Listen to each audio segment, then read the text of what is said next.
Students, हमने पढ़ा कि ओपेम्प को हम यूज कर सकते हैं एज एन इन्वर्टिंग एम्पलीफायर। अब यहाँ पर हम दूसरा जो पढ़ेंगे इसका एप्लीकेशन वो है non inverting amplifier. Inverting amplifier में हमने देखा कि जब आप उसको इनपुट प्रोवाइड करते हैं यहाँ पर नेगेटिव इनपुट में, तो वो आपको क्या करता है, आउटपुट पर एक आउट ऑफ फेज जो है वो वोल्टेज देता है, जिसको हम कहते हैं इन्वर्टर। उस सर्किट को हम इन्वर्टर कहते हैं, उस एम्पलीफायर को। इसी तरह इस ओपेम्प को हम नॉन इन्वर्टर कहते हैं, क्योंकि यहाँ पर जो इनपुट है, आप यहाँ पर देख रहे हैं इस फिगर में, इनपुट जो है ये वाली Vp, वो हम कनेक्ट करते हैं पॉजिटिव इनपुट के साथ। तब इस तरह के ओपेम्प को हम क्या कहते हैं, इसको हम नॉन इन्वर्टिंग एम्पलीफायर कहते हैं, क्योंकि इसमें जो नेगेटिव इनपुट है उसको हम ग्राउंड कर लेते हैं। आप यहाँ पर देख सकते हैं उसके साथ रेजिस्टर एक R1 हमने कनेक्ट किया हुआ है, यहाँ पर ये ग्राउंडेड है, और जो पॉजिटिव इनपुट है उसके साथ हमने कनेक्ट किया हुआ है सप्लाई। यहाँ पर आप देख रहे हैं कि सिग्नल उसको हम दे रहे हैं नेगेटिव पॉजिटिव, इसके दो पोटेंशियल, लोअर पोटेंशियल और हाई पोटेंशियल शो कर रहे हैं। Vp जो है वो है voltage at positive input, Vn है वोल्टेज एट नेगेटिव इनपुट, और V0 जो है वो आउटपुट है जो आपको मिल रहा है आफ्टर एम्प्लीफिकेशन। और ये यहाँ पर हम एक फीडबैक रेजिस्टेंस जो है वो कनेक्ट कर लेते हैं, क्योंकि कुछ पार्ट जो है इसका वो वापस यहाँ पर वो ले आता है।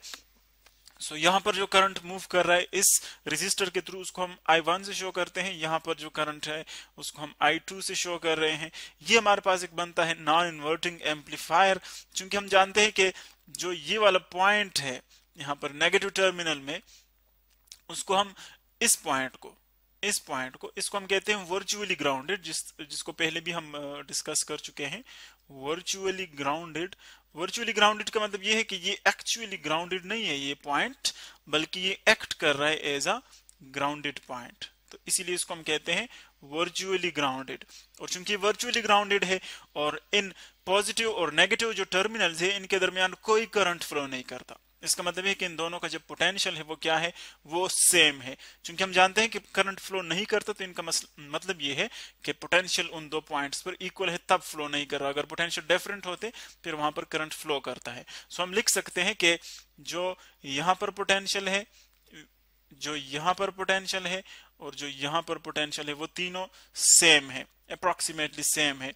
सो हम लिख सकते हैं कि V negative is equal to approximately is equal to लिख सकते हैं हम approximately equals to V positive which is approximately equals to VI का मतलब है वोल्टेज जो हम प्रोवाइड कर रहे हैं, जो हम इंटर कर रहे हैं, जो इनसाइड इसको हम दे रहे हैं, उसको हम VI कहते हैं।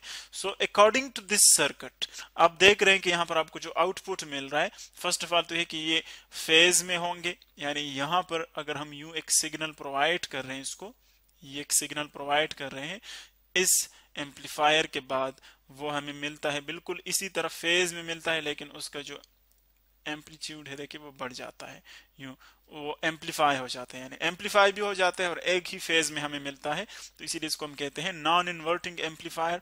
और इसके जो कंडीशंस है, अब अगर हम I1 की बात करें, चूंकि पोटेंशियल सेम है, वर्चुअली ये ग्राउंडेड है और वर्चुअली हम कहते हैं कि यहाँ पर सेम पोटेंशियल है, तो इसीलिए हम करंट यहाँ से ही कंसिडर करते हैं। I1 जो है, I1 according to Ohm's law वो इक्वल होगा किसके, V डिवाइडेड बाई R के, V डिवाइड बाई R। लेकिन यहाँ पर R जो है वो R1 है, तो इसीलिए आप इसको R1 कह दें।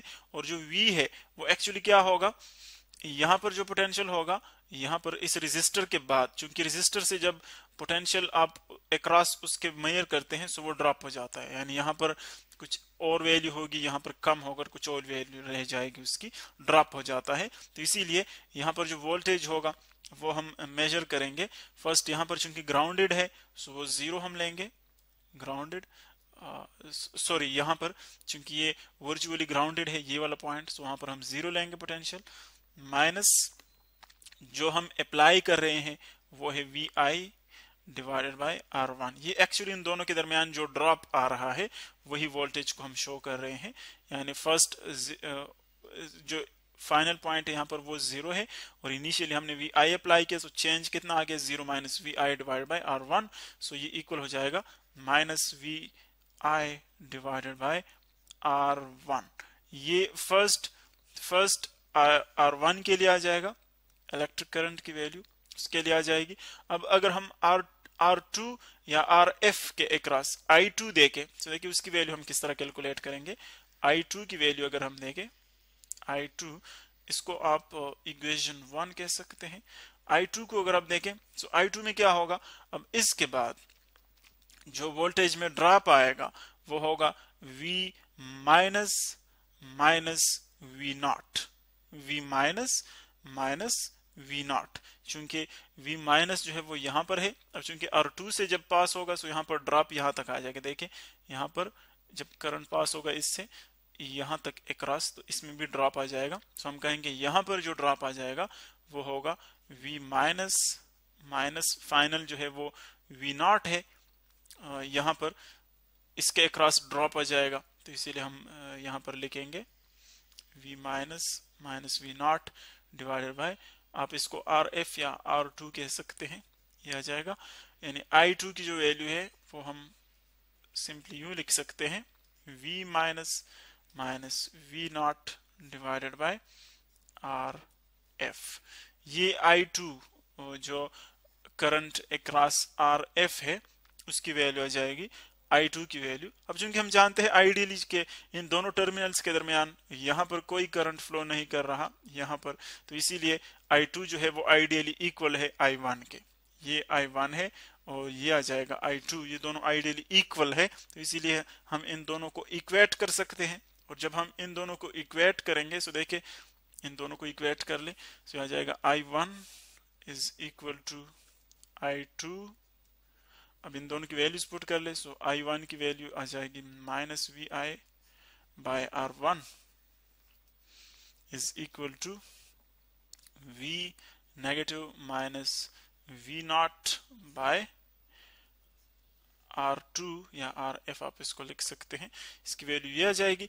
अब अगर आप देखें हम इन दोनों को डिफरेंशिएट करते हैं, पहले इन दोनों को सेपरेट करते हैं, सो इनकी वैल्यूज हमारे पास क्या आ जाएगी, या आप यूं भी कह सकते हैं, यूं हम इनको यूं लिख ले VI। V माइनस जो है एक्चुअली वो उसको हम VI भी लिख सकते हैं क्योंकि वो इसके इक्वल है। सो हम फॉर सिंप्लिसिटी पहले इसको थोड़ा सा सिंप्लीफाई करते हैं, R1 इज इक्वल टू, चूंकि ये VI के इक्वल है पहले हम लिख चुके हैं, सो ये आ जाएगा VI minus V not divided by RF, इसकी वैल्यू ये आ जाएगी। अब देखें इन दोनों को अगर आप सेपरेट करना चाहें तो इसकी वैल्यू हम कैसे लिख सकते हैं, V नॉट बाय R2, और इन दोनों को पहले आप ऐड कर लें। सो सिंपल मैथमेटिक्स से, वेरी सिंपल मैथमेटिक्स से हम इसको सेपरेट कर सकते हैं। सो कुछ यूं आ जाएगा VI into 1 over R1 plus 1 over RF is equal to V not by R2, V not by R2 या RF यूं आप लिख सकते हैं। और चूंकि जो हमारे पास गेन होता है वो इक्वल होता है V नॉट बाय VI, तो इसीलिए ये वाली जो VI है उसको आप रिप्लेस कर ले इस RF से, यानी इसको बोथ साइड्स डिवाइड कर ले, इसको बोथ साइड मल्टीप्लाई कर ले। सो जो इक्वेशन है वो कुछ यूं बन जाएगा RF into 1 over R1 plus 1 over RF is equal to V not by VI।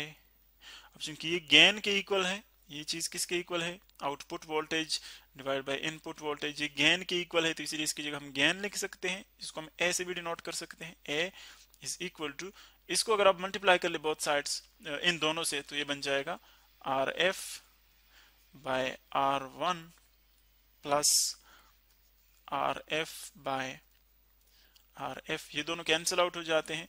सो देखिए A की वैल्यू जो है वो आ जाएगी, ये दोनों कैंसिल आउट जाएंगे, सो इससे 1 आ जाएगा प्लस RF बाय R1, ये जो टोटल गेन है नॉन इन्वर्टिंग एम्पलीफायर में हमारे पास इसके इक्वल आ जाएगा। सो ये तो students discussion of non inverting amplifier जिसमें हम पॉजिटिव टर्मिनल से इनपुट जो है वो देते हैं उसको, और एज एन आउटपुट वो एम्पलीफाई हो जाता है लेकिन वो इन फेज होता है।